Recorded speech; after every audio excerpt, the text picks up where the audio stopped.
Right.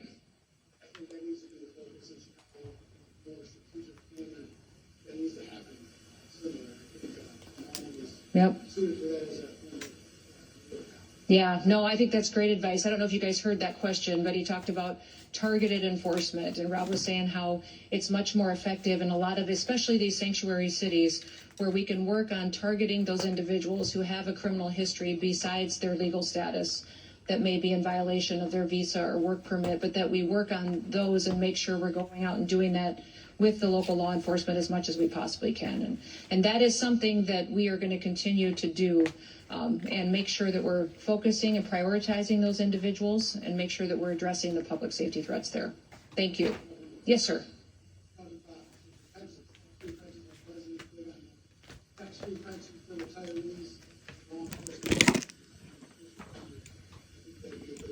Okay, let me visit with him about it.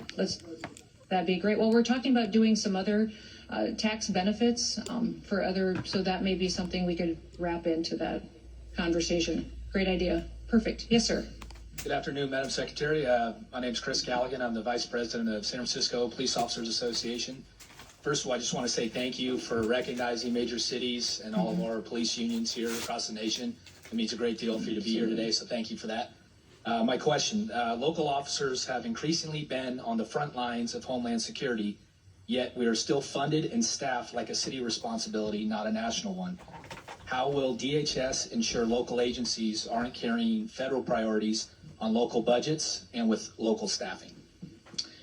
So you maybe have some challenges. All right, you were listening to outgoing DHS Secretary Kristi Noem, who has been ousted from that role, soon to be effective, by President Trump, and is going to be replaced, we have learned, by the President Trump posting on social media that Oklahoma Senator Markwayne Mullin is going to take over that role. Our Lauren Fox is live for us from Capitol Hill, and Lauren, you just spoke with Senator Mullin. What can you tell us?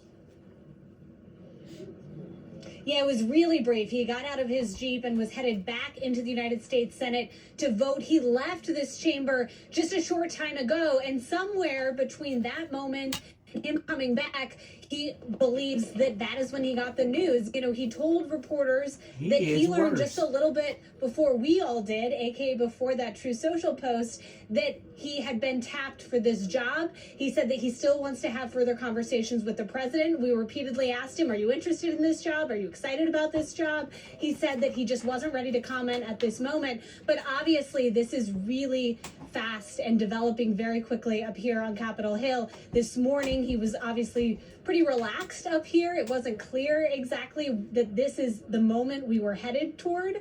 It's also important to note that it seems that the president had been entertaining this idea for a few days. We also spoke with Senator John Kennedy, who had that series of very tough questions for Secretary Noem earlier this week during the hearing. And he said he gave the administration a heads up on Sunday that he was going to ask this series of tough questions.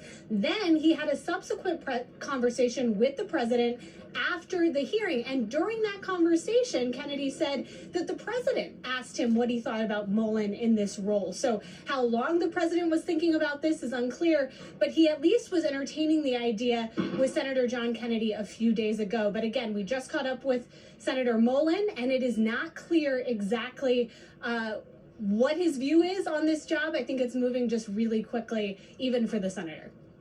Lauren Fox, thank you so much for that update from Capitol Hill.